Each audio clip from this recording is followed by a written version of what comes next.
Aleluia. Paz, gente, tudo bem? Vocês estão bem? Tá tudo certo? Vocês comeram hoje? Tá com cara de quem não comeu? Comeu, Léo? Em nome de Jesus, meu filho. Dê um amém aí, em nome de Jesus. Aleluia. Eu creio que Deus ele vai fazer grandes coisas hoje. E desde manhã eu tenho estado com uma expectativa muito forte no meu coração e eu queria compartilhar algo que Deus ele ministrou ao meu coração, mas eu queria pedir uma gentileza para vocês, na verdade duas gentilezas.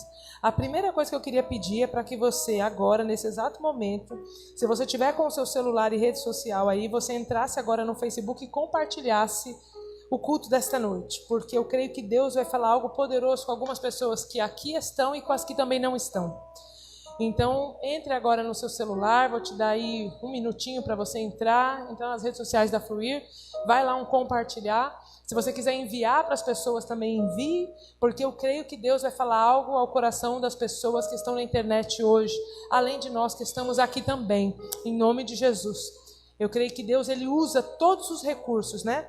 E nós como igreja precisamos aprender isso. Porque a gente colocou muitas vezes dando para o diabo, que o diabo era dono de tudo. A internet era do diabo, a televisão era do diabo, não sei o que era do diabo e nada é do diabo. É tudo nosso, mas porque nós não tomamos posse, ele abusa e usa muito bem. Então nós vamos tomar posse agora e usar para edificar pessoas. Às vezes tem pessoas que não estão pregando aqui no altar, mas elas são muito mais pregadoras e evangelistas do que quem está aqui em cima. Então, eu quero te pedir essa gentileza. E a segunda gentileza que eu vou pedir a você é para que você preste muita atenção nesta noite no que Deus vai falar. Não deixe que nada te distrai.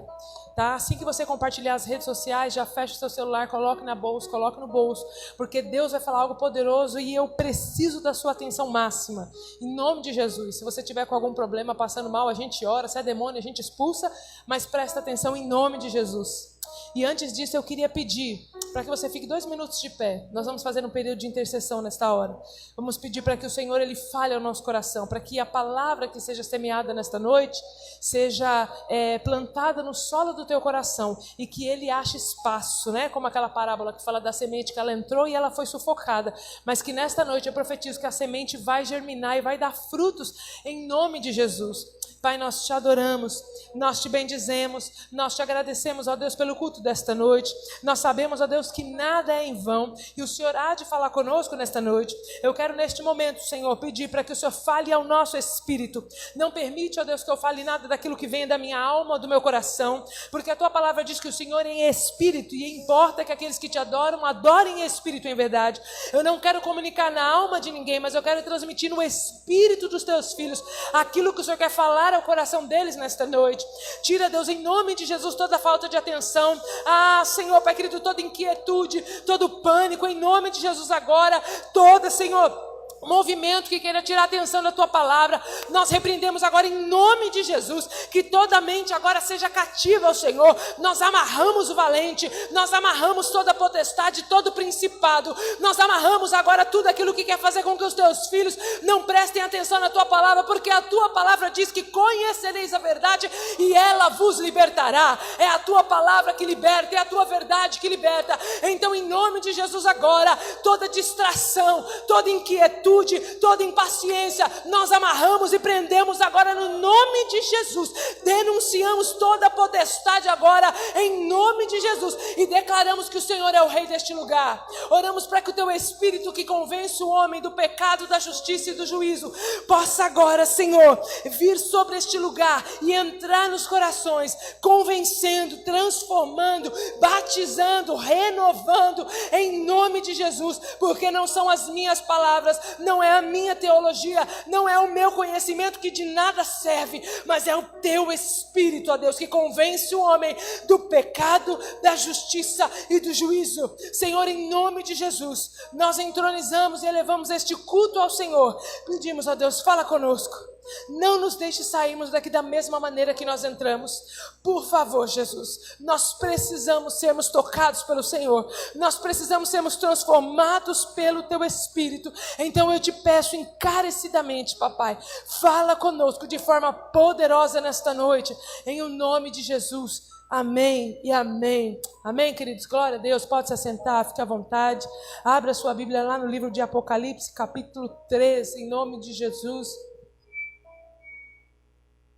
Apocalipse capítulo 3, nós estamos na série do avivamento, e é muito engraçado porque às vezes a gente fala com as pessoas sobre a série do avivamento e as pessoas acham que é reteté, que é fogo, que é manto, e a verdade é que esse avivamento, isso é só uma parte do avivamento, né? Avivamento não é movimento, mas avivamento é transformação. Então no primeiro culto a gente falou sobre as crises, que as crises não impedem o avivamento. No segundo culto nós falamos sobre arrependimento, né, que o avivamento ele não vem sem antes não vir um arrependimento. E hoje eu vou falar sobre posicionamento, né? Posicionamento para viver um avivamento. Não há como nós vivermos um avivamento da parte de Deus sem nos posicionarmos naquilo que Deus nos chamou. Então lá em Apocalipse capítulo 3, leia comigo a partir do versículo 14, aonde João escreve a carta para a igreja de Laodiceia.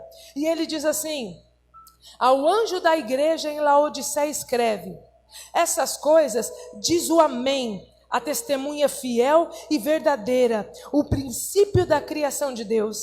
Eu conheço as tuas obras, eu sei que não és frio e nem é quente. Quem dera você fosse frio ou você fosse quente. Mas você é morno, e porque você não é nem frio e nem quente, eu estou a ponto de vomitar-te da minha boca. Pois dizes: eu estou rico e abastado, e eu não preciso de coisa alguma. Nem sabes que tu és infeliz, miserável, pobre, cego e nu. Aconselho que de mim compre ouro refinado pelo fogo, para te enriqueceres, vestiduras brancas, para te vestires, a fim de que não seja manifesta a vergonha da tua nudez, e colírio para ungir os teus olhos, a fim de que vejas, porque eu repreendo e disciplino os quanto amo. Sê, pois, zeloso e arrepende-te. Eis que estou à porta e bato, e se alguém ouvir a minha voz e abrir a porta, eu entrarei em sua casa e cearei com ele e ele comigo. Ao vencedor dar-lhe-ei a sentar-se comigo no meu trono, assim como também eu venci e me sentei com meu Pai no trono. Quem tem ouvidos, ouça o que o Espírito diz às igrejas. Amém, queridos? Assim que o pastor Hugo ele me incumbiu de trazer a palavra nesta noite, eu fiquei a semana inteira remoendo o que é que eu ia falar, o que eu ia falar, o que eu ia falar, e com muito temor ao Senhor. E hoje de manhã eu levantei bem cedo e já fui fazer o meu devocional, e essa palavra saltou aos meus olhos, né, das cartas das igrejas de Apocalipse. Eu fui lendo cada igreja, e quando eu cheguei em Laodiceia, é como se o Espírito Santo me parasse ali. É igual o livro de João. Eu estou lendo o livro de João, não consigo sair do capítulo 3, gente. Eu vou, eu volto, aí Jesus fala e eu volto. E eu estava lendo, e quando eu cheguei aqui também no capítulo 3 em Laodiceia, eu parei nesse capítulo. E o Senhor começou a ministrar no meu coração, e Ele disse que era aqui que eu deveria falar nesta noite, e aonde Ele falou que eu deveria falar sobre posicionamento. Nós estamos vivendo os últimos dias na terra da igreja, e nós precisamos nos posicionar. Se você lê depois as cartas do Apocalipse, se você não leu, depois leia na tua casa, a partir do Apocalipse capítulo 2, João teve uma revelação, uma visão de Deus, onde Deus ele trazia uma mensagem para cada igreja do Apocalipse. E cada igreja representa um tempo, uma fase, uma estação, né? Essas igrejas, elas de fato existiam, mas elas, aqui João estava trazendo simbolicamente a estação, o tempo dessas igrejas. Laodiceia é a última igreja que foi transliterada, que foi escrita, a última carta foi para a igreja de Laodiceia, que também é a última fase da igreja na terra. Então, Laodiceia é a última carta que representa a última fase da igreja na terra, que mostra exatamente sobre a apostasia. Laodiceia era uma igreja apóstata, ela esfriou, ela virou uma apóstata. E aqui, quando você termina de ler o capítulo 3 e você vai para o capítulo 4, o capítulo 4 ele fala da visão do trono. Ele vai falando aqui, né, da igreja de Esmirna, de Éfeso, vai falando. E aí, quando ele chega em Laodiceia, ele termina, e logo em seguida ele começa, João, a falar da visão que ele teve do trono de Deus. Então nós temos a simbologia do que a igreja de Laodiceia estava vivendo o último tempo, representa a última fase da igreja na terra, estava vivendo uma apostasia.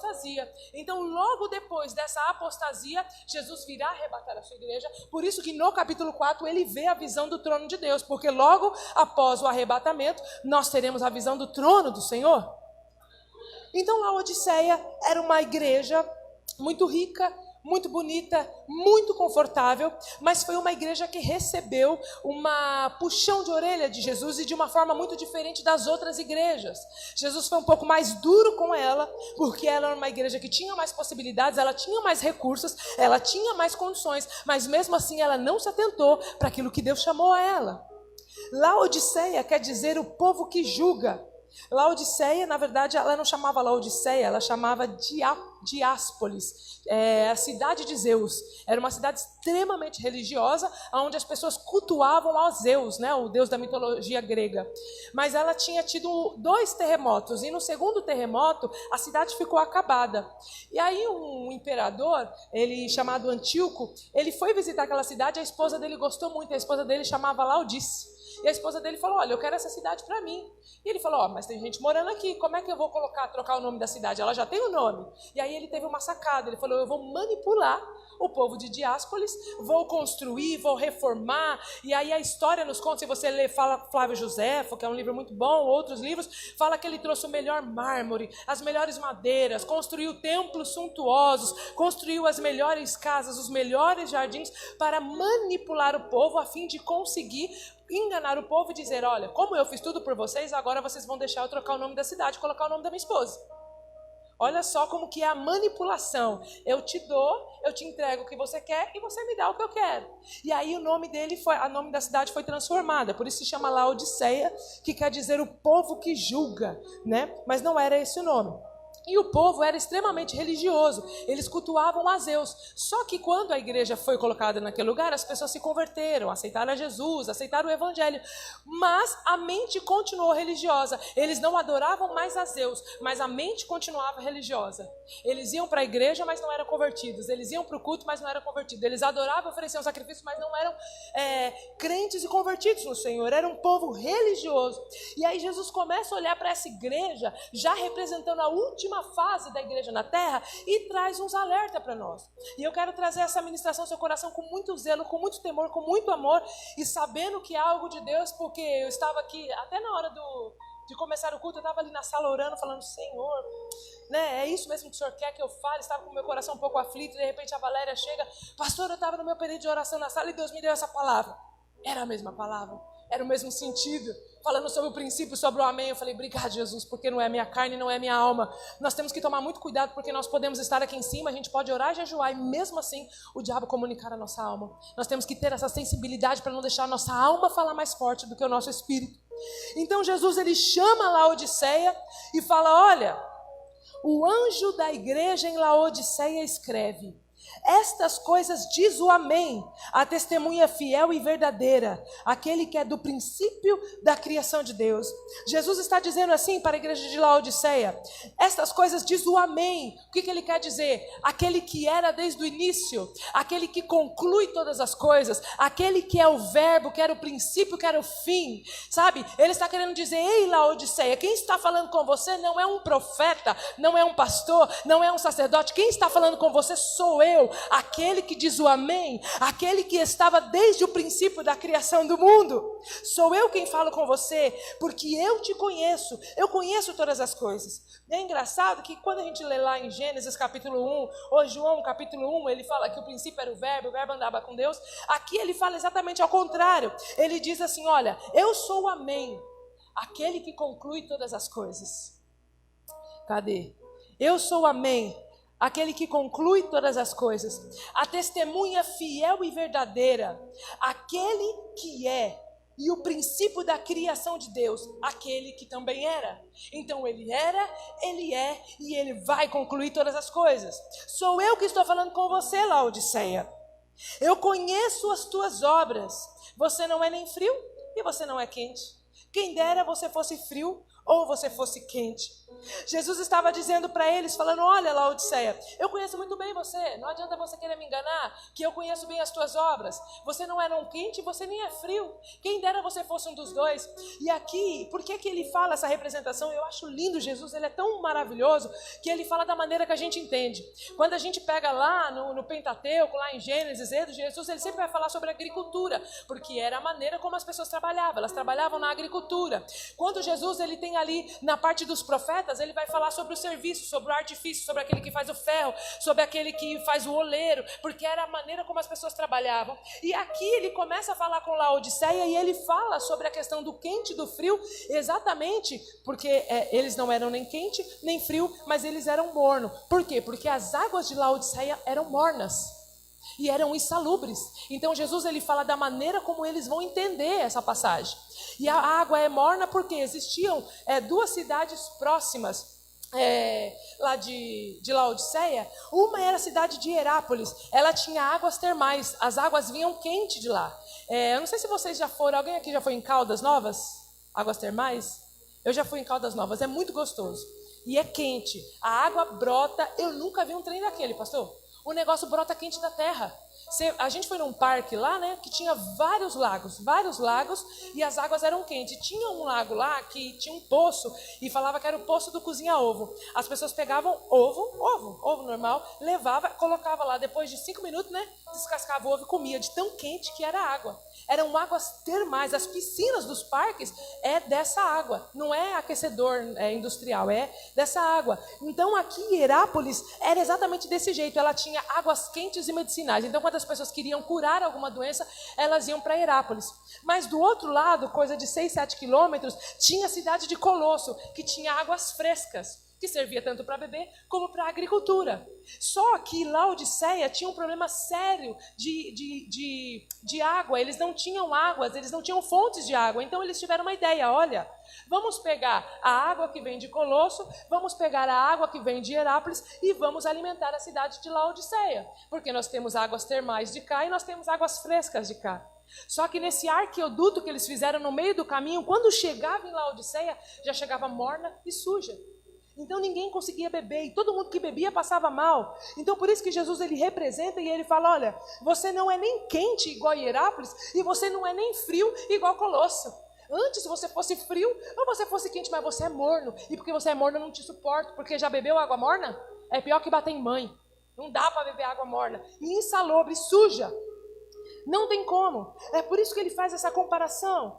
E aí ele fala, olha, Laodiceia, eu estou a ponto de te vomitar-te. Assim porque você é morna, você não é nem quente nem fria, eu estou a ponto de vomitar-te da minha boca.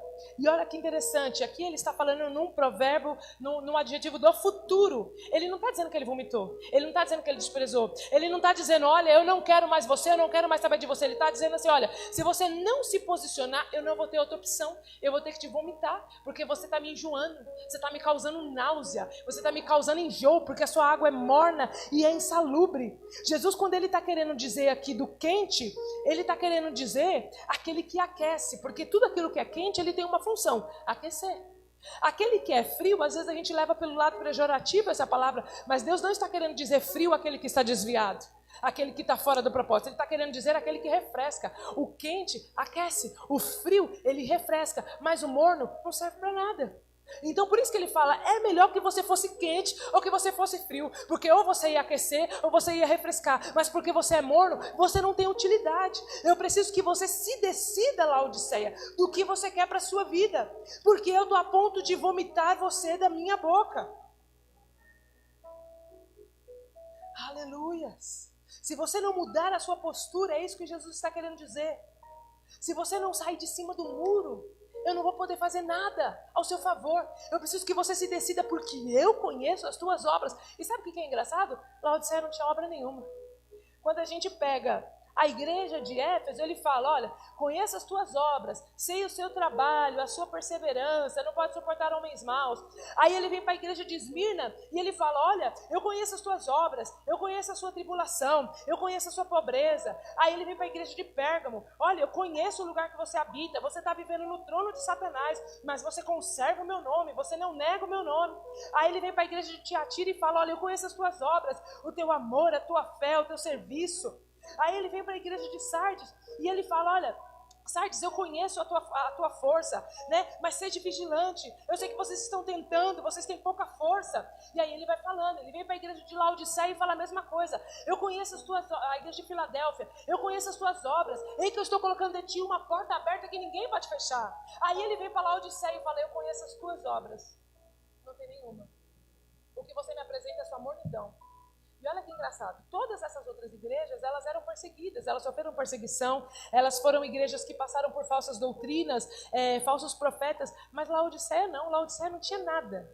Era uma igreja tranquila, tipo igreja brasileira, não tem perseguição, não tem nada contra, sabe assim, ninguém vem lacrar a nossa igreja, a gente tem uma lei que se o prefeito vir aqui e colocar um decreto, a gente pode botar ele para fora, porque a lei ela protege a igreja, nós temos a proteção do culto, e mesmo assim as pessoas não querem vir para a igreja, e lá na China o povo se encontrando debaixo de montanha, debaixo de caverna, porque não tem onde adorar a Deus, e nós aqui temos toda a liberdade, e a gente não vem. Então Jesus ele fala para ela, olha, eu estou a ponto de te vomitar porque você não decide, você não sabe o que você quer, sabe? Você não sai de cima do muro, uma hora você me adora, outra hora você não adora mais, você não largou a religiosidade, você parou de adorar a Deus, mas você não parou de ser religioso. Aí aqui no 17 ele fala assim, olha, Laodiceia quer justificar a Deus, tudo aquilo que Deus falou para ela, que Jesus falou para ela, Jesus disse tudo isso para ela e ela diz, olha, eu sou rica e abastada, eu não preciso de coisa alguma. Laodiceia era uma igreja muito rica. Era uma igreja que tinha muitas coisas. E por conta desse dinheiro, ela achava que ela podia comprar a Deus com a sua posição. A história nos conta que Laodiceia tinha uma escola de medicina e uma especialidade em oftalmologia. Olha só, que negócio é esse? Aquele tempo atrás, às vezes a gente acha que a gente é moderno e eles são retrógrados, mas eu acho que é ao contrário. Acho que era eles que eram modernos e a gente é que é retrógrado. Os caras tinham uma escola de medicina e eles tinham uma escola de oftalmologia que desenvolvia um colírio para ajudar a sarar as doenças dos olhos. Eles tinham lá, só em Laodiceia existia uma espécie de ovelha negra. Não é aquela ovelha negra da família, da Rita Lee. Era uma ovelha negra de verdade mesmo. Ela tinha as lãs pretas e era super raro essa lã. Então eles tinham uma indústria têxtil. Então além deles terem uma escola de medicina, eles tinham uma fábrica de tecidos que produzia um tecido extremamente valoroso que não tinha em nenhum outro lugar. E aí quando Jesus começa a falar assim para ela, Laodiceia, você precisa sair do muro, você não é nem quente nem frio. Aí Laodiceia usa como justificativa e fala, Jesus, mas eu sou rica, eu sou abastada, eu não preciso de nada. Ela tentou usar a sua condição financeira, a sua riqueza, para se justificar com Deus e colocar o seu status acima da fé. Sabe? Tipo assim, Jesus, eu posso ser morna, não tem problema. Eu pago o dízimo do pastor. Não tem problema, eu pago o aluguel da igreja. Não tem problema eu ser morno. Não tem problema, eu ajudo na cantina. Jesus, não tem problema eu ser morno, porque eu venho e faço louvor. Se eu não vier, quem é que vai fazer? Então não tem problema eu ser morno. Eu posso ser morno, Jesus, porque não tem ninguém para ficar no diaconato. Se eu sair daquela igreja, como nós ouvimos há um tempinho atrás, vai fechar. E não fechou, porque a igreja tem um dono e um dono é Jesus. O dia que eu não quiser mais ficar, Deus levanta outro e coloca, porque ninguém é dono deste lugar, só Jesus é dono deste lugar.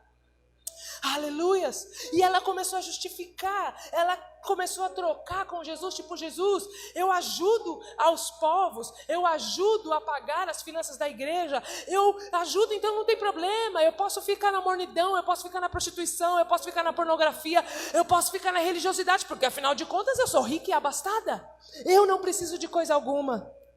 Aí Jesus vira para ela e fala, olha, você nem sabe, você é pobre, cega e nu. Exatamente fazendo essa analogia, pobre, porque de fato eles eram ricos, né? Cega, porque eles tinham uma escola de oftalmologia e produzia colírio, né? E nu, justamente porque eles produziam roupas específicas, lãs específicas. Então Jesus, eles falam exatamente isso para eles, olha, você é pobre, cega e nu. E aí aqui no 18, olha o que ele diz. Aconselho que de mim compre ouro refinado pelo fogo para te enriquecer, vestiduras brancas para te vestires, a fim de que não seja manifesta a tua vergonha e a tua nudez, e colírio para ungires os seus olhos, a fim de que vejas. Jesus ele dá um conselho para a igreja de Laodiceia e diz, olha, tudo que você tem, toda a sua riqueza não serve para nada. Eu preciso que você troque a sua riqueza pela minha, porque a sua riqueza o mundo corrompe, a minha não. E aí ele diz, olha, eu te aconselho que você compre ouro de mim, ouro refinado. Por que ele diz ouro refinado? Porque a função de um ouro refinado, o ouro para ele ser refinado, ele tem que ser purificado no fogo. Já viu fazer, quando a gente foi fazer a nossa aliança, a gente foi no Ourives, né? E a gente viu ele fazendo aliança, ele era um borrão preto, e ele pegou aquele borrão preto e colocou no fogo. E aí começava a pingar assim, ó, o dourado do ouro, sabe? começou a pingar e ele começou a colocar num molde e depois ele passou no fogo de novo, mas aí já não amolecia mais, porque já não tinha mais aquele preto, só purificava e deixava brilhante. Então a função do ouro refinado, a função dessa purificação que Deus está pedindo é exatamente essa: troca as suas riquezas pelas minhas riquezas, porque você acha que você é rica, mas na verdade a sua riqueza não serve para nada. Compra do meu ouro, porque ele é refinado, ele vai te purificar dos seus pecados e da sua aparência, porque uma das maiores justificativas em que Jesus estava falando com Laodiceia era exatamente isso. Ela vivia de aparência. Ela tinha cara de crente, ela falava como crente, ela se vestia como crente, mas ela não era crente. Já viu isso? Denorex. Tem gente que vem para a igreja, ela trabalha, ela faz tudo, ela assovia, ela chupa cana, ela faz todas as coisas, mas ela não tem a intimidade, ela só tem serviço, e Jesus não quer o seu serviço, ele quer o seu coração, ele não quer a sua mão, ele não quer o seu trabalho, porque se ele quiser, ele manda anjo lá do céu para poder ministrar louvor, para limpar a igreja. Ele quer a sua alma, ele quer o seu coração, ele quer relacionamento com você. Jesus nem precisava ter nos criado. Ele poderia ter ficado com os anjos, mas ele criou o homem com um único intuito. Não foi para simplesmente servir ao Senhor, não foi para ser o seu escravo. Ele criou o homem para se relacionar com ele. E o que Jesus quer se relacionar conosco. E aí ele diz: olha, compre vestes brancas, para que não se manifeste a tua nudez. As vestes brancas que Jesus está dizendo aqui, ele está querendo dizer: olha, você precisa ter mudança de caráter e de postura. Porque não dá para você vir comigo no meu reino sem mudança de caráter e de postura. Não dá, não tem como. Então você precisa trocar as suas vestes, né? Vestes fala de postura. Precisamos mudar a nossa postura nesses últimos dias. Precisamos ser mais reverentes a Deus. Precisamos ser mais reverentes à palavra de Deus.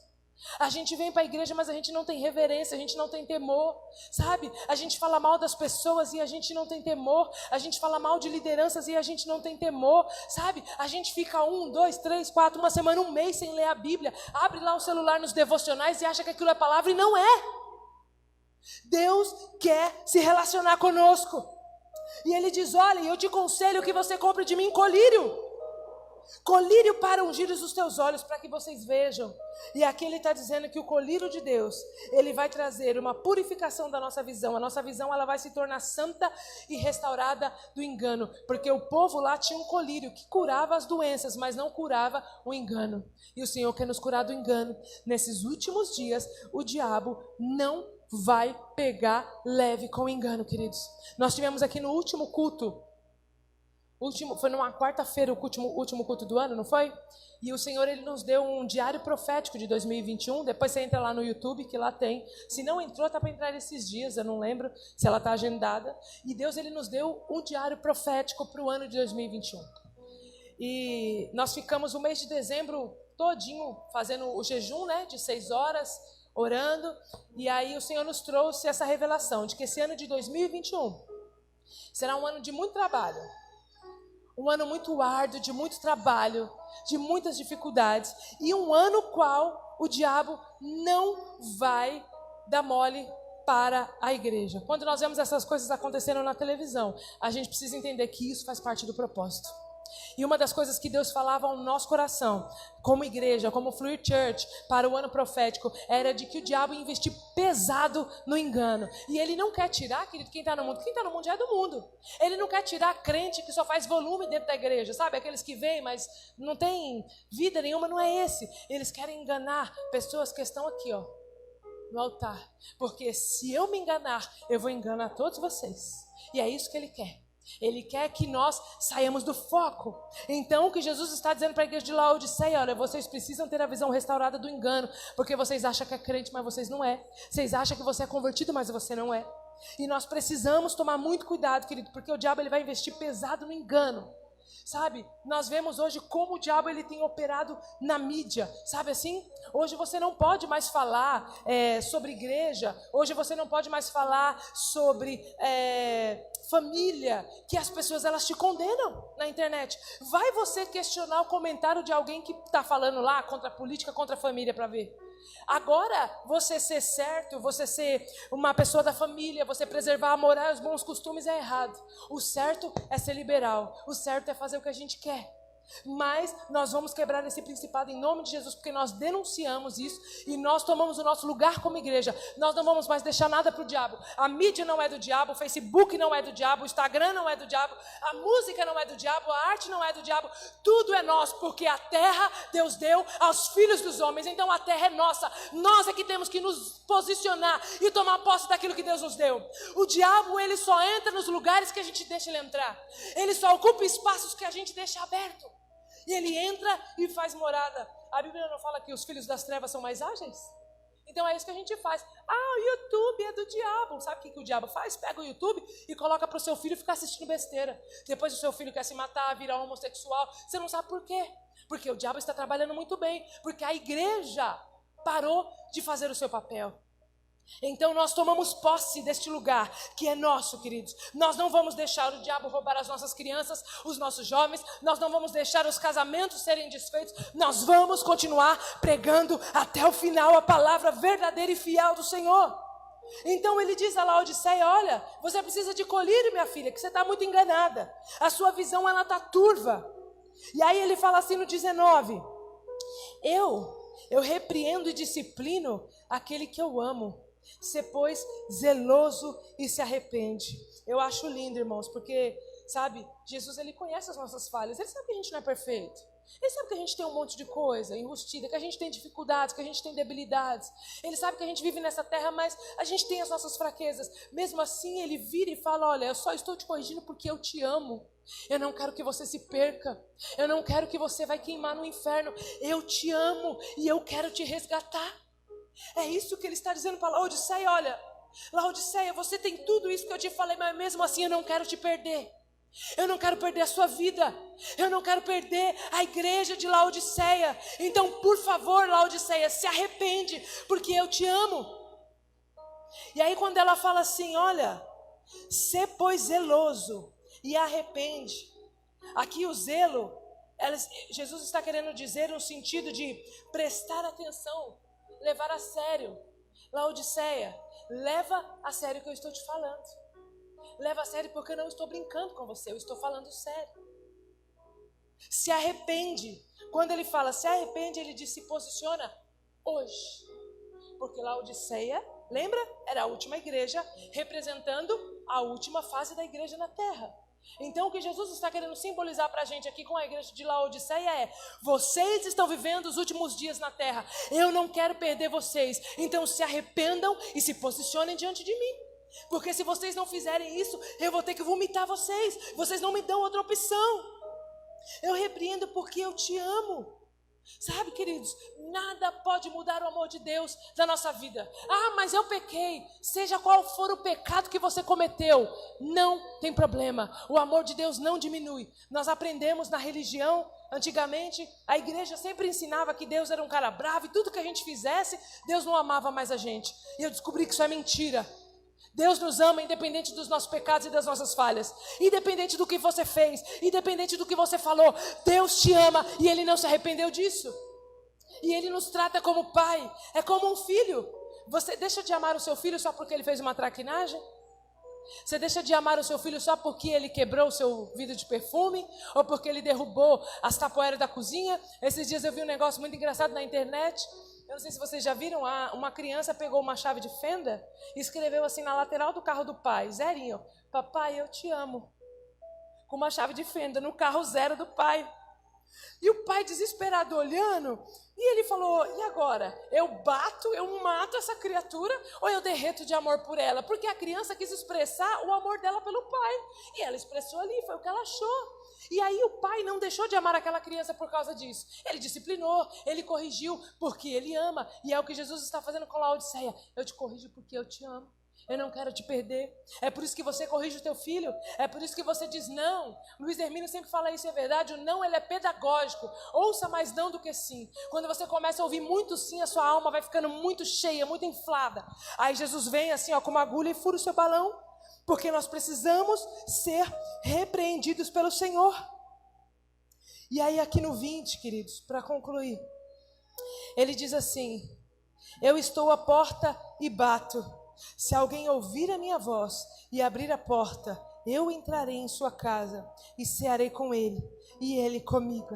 Jesus está à porta e ele bate. Laodiceia era a 7ª igreja, que representa o último tempo, que representa a última oportunidade que Jesus está nos dando. Jesus está na porta e bate. Quem bate está do lado de dentro ou do lado de fora? Do lado de dentro ou do lado de fora? Do lado de fora. Então Jesus estava do lado de fora de Laodiceia, batendo, falando: Laodiceia, eu quero entrar. Laodiceia, deixa eu entrar. É a última oportunidade que eu estou te dando, Laodiceia. Deus não rejeitou Laodiceia, mas foi Laodiceia que fechou a porta da sua vida para Deus, a ponto de Jesus ter que ficar batendo na porta. Laodiceia, deixa eu entrar. Se você deixar eu entrar, eu vou cear com você, e você vai cear comigo, e nós vamos adorar a Deus junto. E eu acho isso lindo, porque Jesus em nenhum momento ele nos destitui do reino, em nenhum momento ele nos tira da filiação, em nenhum momento ele vira para nós e fala: olha, para você não tem mais jeito, você eu não quero mais. Nós somos assim. Uma pessoa pisa no nosso calo, o que a gente fala? Aquele ali, nunca mais quero olhar na cara dele, nem pintado de ouro eu quero ver aquele fulano, ele lá e eu aqui. Já pensou se Jesus nos tratasse assim? De acordo com as nossas falhas? De acordo com as nossas debilidades? Não. Jesus é Pai e ele diz: olha, Laodiceia, eu estou aqui batendo, deixa eu entrar, porque vai chegar uma hora que eu não vou estar mais aqui para bater na sua porta. Deixa eu entrar, deixa eu fazer morada aí dentro. E aí ele conclui: ao vencedor dar-lhe-ei para sentar-se comigo no meu trono, assim como também eu venci e me sentei com meu Pai no seu trono. Quem tem ouvidos, ouça o que o Espírito diz às igrejas. É forte essa palavra. Ela é muito forte, queridos, porque é o Senhor nos repreendendo. E eu fico apreensiva, mas eu fico feliz, porque Deus ele repreende quem ama. E Deus já tem nos repreendido já há muitos dias, que Deus tem nos trago palavra de alerta, de atenção, de repreensão, porque Ele nos ama, porque Ele não quer nos perder. Ao que vencer, ao vencedor, vai sentar comigo no meu trono. O vencedor é aquele que deu ouvido, abriu a porta e se posicionou diante de Deus. E a sua recompensa é o próprio reino dos céus. O Senhor hoje, queridos, está nos dando e nos alertando que nós estamos na última oportunidade. Laodiceia representa a última fase da igreja na terra, os últimos tempos na igreja da terra. Só que nós estamos vivendo uma época, inclusive que esses falsos profetas, falsos líderes estão dizendo que nós podemos viver do jeito que a gente quer. E não tem problema, porque Jesus ele ama todo mundo. Ele ama mesmo. Ele morreu por todo mundo. Ele ama todos nós de maneira igual. Mas no reino dele a gente não entra de qualquer maneira. Nós não podemos entrar de qualquer maneira. Como é que eu quero morar com um pai onde eu não aceito as suas normas, eu não aceito as tuas leis, eu não aceito os teus decretos, mas eu quero morar com ele? Não dá. Ou a gente se alinha com o nosso pai para morar com ele, ou a gente não vai conseguir fazer parte desse reino. E o Senhor ele está nos chamando a atenção. Nós precisamos voltar ao primeiro amor. A gente precisa voltar às primeiras obras. A gente precisa deixar, sabe, querido, de ficar se chateando por qualquer coisa. Ai, eu não vou para a igreja porque fulano mexeu comigo. Ai, eu não vou mais para a igreja. Ei, querido, o problema não é você estar frio. O problema não é você estar quente. O problema é você estar morno. Porque o morno, ele está em cima do muro. Ele não sabe o que ele quer. Uma hora ele quer Deus, outra hora ele não quer. Outra hora ele serve a Deus, ele não quer. E o Senhor quer que a gente saia de cima do muro. Porque quem está em cima do muro não vai para lugar nenhum. Já viu? Alguém em cima do muro ter progresso? O Senhor quer que nós nos posicionemos nessa noite. Deus, ele queimava essa palavra no meu coração desde cedo, e eu falava: Deus, mas o que o Senhor quer falar? E glória a Deus, porque houve a confirmação, e eu sinto muito isso, muito forte no meu coração, queridos. É tempo de posicionamento. O Senhor está dizendo para nós, e quando eu digo nós, eu não estou dizendo para nós aqui, estou dizendo para a igreja no geral, no nosso país: olha, eu conheço as tuas obras. Sabe com quem vocês estão falando? Com aquele que é o Amém, que é a testemunha fiel e verdadeira, aquele que está desde a criação do mundo. Eu conheço as suas obras. Eu sei quem você é no seu escondido. Eu sei quem você é quando você está sozinho. Eu sei quem você é quando você está no seu trabalho.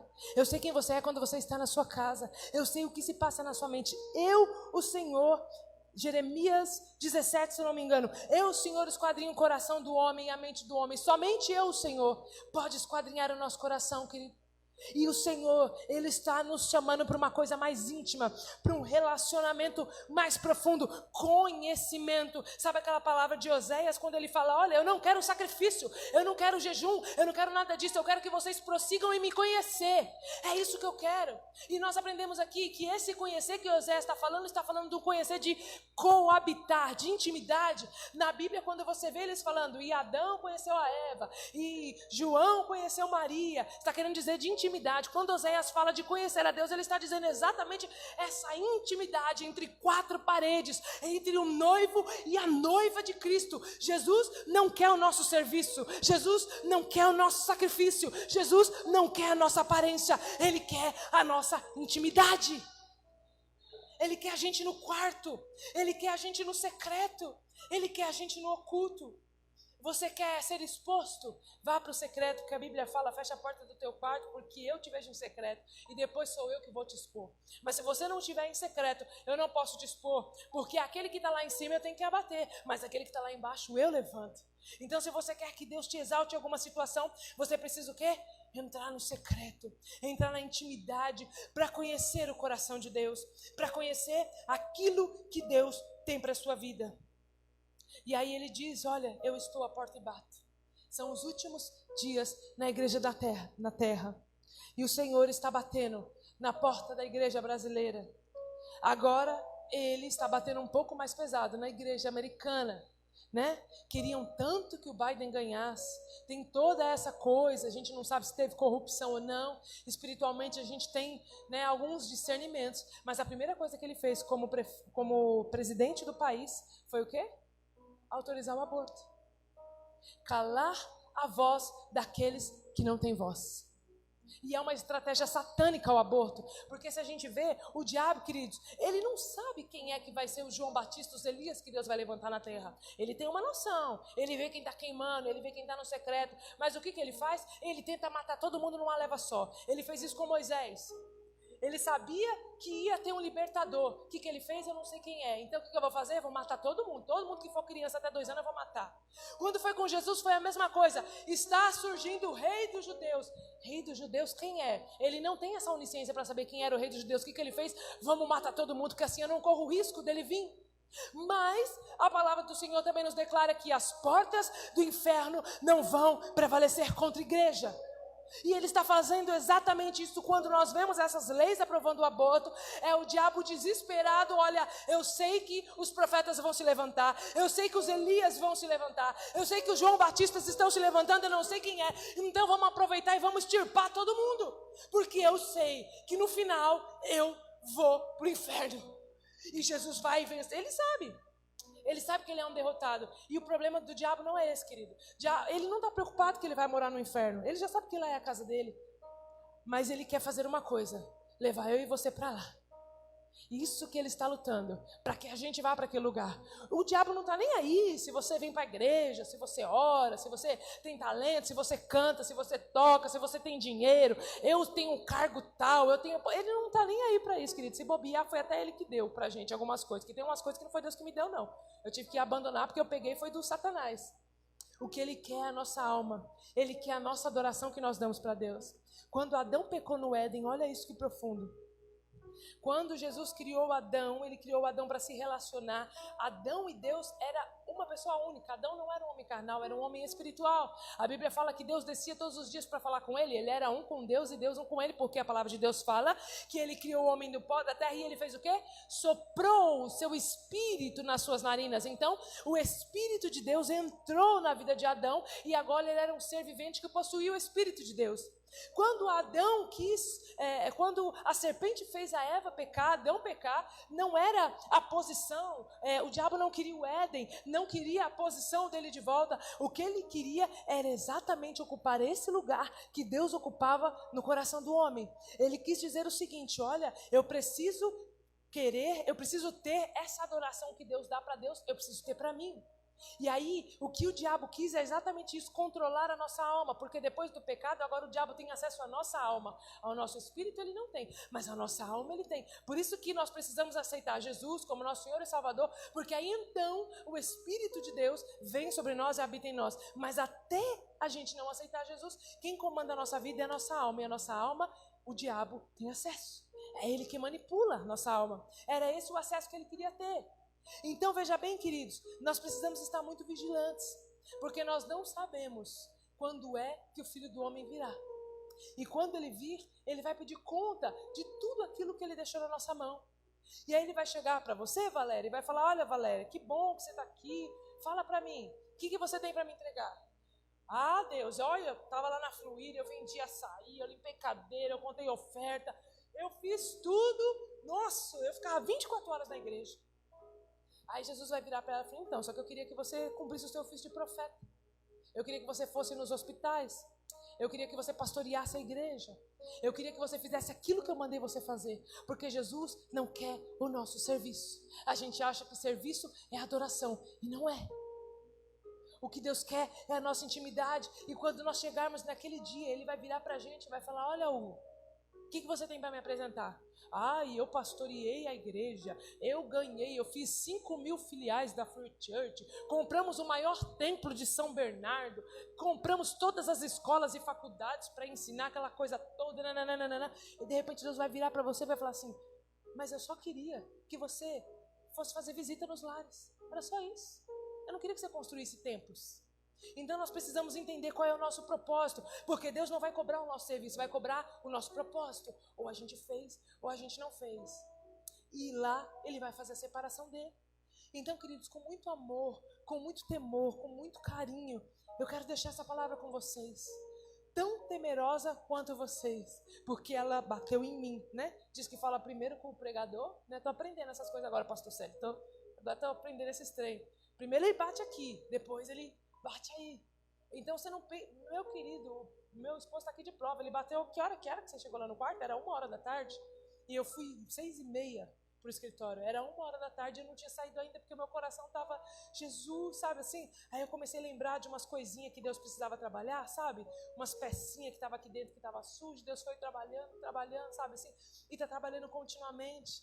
Então eu quero... Sabe, deixar essa palavra para o coração de vocês, dizendo que o Senhor, Ele nos ama e Ele não desistiu de nós. Isso é uma mentira do diabo. Ele não desistiu de Laodiceia.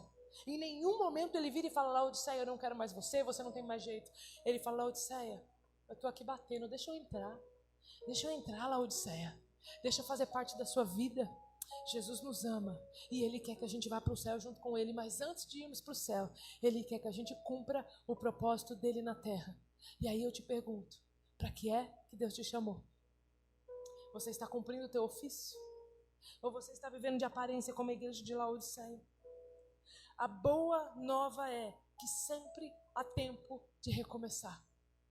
Sempre há tempo de voltarmos atrás. Sempre há tempo de ver as nossas obras, sabe, queridos, e começar tudo de novo.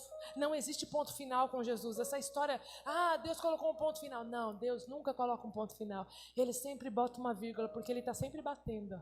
Se 7 vezes o homem cair, 7 vezes Deus levanta. Aleluia, a Bíblia fala que se nós pecarmos, nós temos um advogado que é fiel e justo para nos perdoar dos nossos pecados. Isaías fala que se os nossos pecados forem mais vermelhos que a escarlata, pelo sangue de Jesus eles se tornarão mais alvos do que a neve.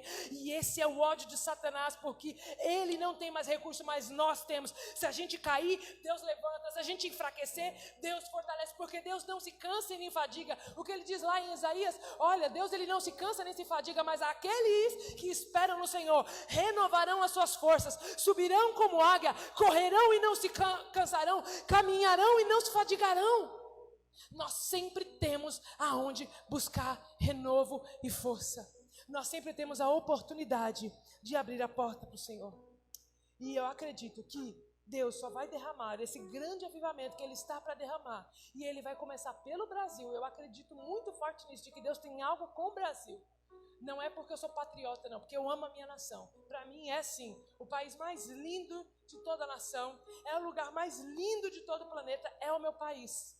Não é porque eu sou patriota, é porque profeticamente a gente sente alguns indícios Depois, eu vou pedir para que vocês acessem no YouTube o vídeo que foi lançado da Copa do Catar. Em 2022, não sei se vai ter por causa da pandemia, mas teria a Copa. E eles fizeram aquele vídeo, né, institucional. E aí alguém comentou alguma coisa e eu fui olhar. E é incrível como aquele vídeo é o apocalipse do começo ao fim. Ele começa com uma criança inocente, toda de branco, que pega o mar nas mãos, que representa a nação. Daqui a pouco ele levanta um trono para ele se estabelecer. Aquelas vestes brancas já não são mais brancas, agora são vermelhas. E aí agora ele dá de frente com um bode que começa a dar o comando para ele do que ele tem que fazer. E aí ele pega aquela bola e ele vai chutando aquela bola e ele vai percorrendo todo o país chutando aquela bola com o intuito de atrair multidões. E você vê multidões seguindo ele. E aí quando ele termina de fazer o jogo dele no estádio, que ele é aclamado, dentro do estádio do Catar tem a bandeira do Brasil. Eles finalizam o vídeo com a bandeira do Brasil. Esse vídeo é oficial da Copa de 2022. De todas as nações. Por que é que o Brasil está num vídeo extremamente apocalíptico? Porque Deus tem um propósito com o Brasil. É por isso que a nossa igreja está tão fria. É por isso que nós estamos tão apóstata. É por isso que as pessoas não têm mais vontade de vir para a igreja. É por isso que as pessoas são frias. Elas vêm para a igreja, mas elas não correspondem. Quando elas vêm, agora está a onda de que eu não preciso ir para a igreja, porque eu tenho no YouTube. Ei, querido, o YouTube não substitui a casa, não substitui a presença. O diabo sabe que aqui no Brasil vai se levantar os homens de Deus que vão transformar essa nação. E eu faço parte disso. Eu faço parte disso. Então, depois você vê lá na sua casa, joga lá no YouTube esse vídeo e você vai ver. Deus tem um propósito com a nossa nação. Eu quero te convidar a ficar de pé nessa noite. Em nome de Jesus. Aleluias. Não é uma palavra dura, é uma palavra de alinhamento. O Senhor, Ele corrige aquele que Ele ama. E o Senhor está nos corrigindo porque Ele nos ama. Nós precisamos voltar, querido, voltar às primeiras obras, voltar ao início de todas as coisas, sabe? Voltar para o quarto, voltar a queimar, sabe? Quando você era novo convertido, que você queimava, que você não via a hora de chegar ao culto, que você queria fazer visita. Nossa, quando eu me converti, eu adorava ir para a feira, eu entregava folheto, eu fazia tanta coisa, sabe assim? Se tivesse que estar segunda, terça, quarta, quinta, sexta, sábado, domingo, no sábado nós ficávamos o dia inteiro com os jovens lavando a igreja, depois tinha o culto dos jovens. Eu lembro que o pastor Rock tinha um caminhão de peixe fedido e ele pegava os jovens naquele caminhão fedido de peixe. A gente na maior alegria, tudo solto dentro do caminhão, e a gente ia para a sede pro cafezão dos jovens. Chegava lá, o pessoal tirava sarro da nossa cara porque a gente estava fedendo a peixe, mas a gente não estava nem aí, porque a gente estava queimando, a gente estava no nosso primeiro amor, a gente não via problema naquilo, a gente só queria Ele, a gente só queria Jesus. E eu quero, sabe, te convidar a voltar ao início de todas as coisas, querido. Sempre há tempo de voltar. Jesus está nos dando a última oportunidade.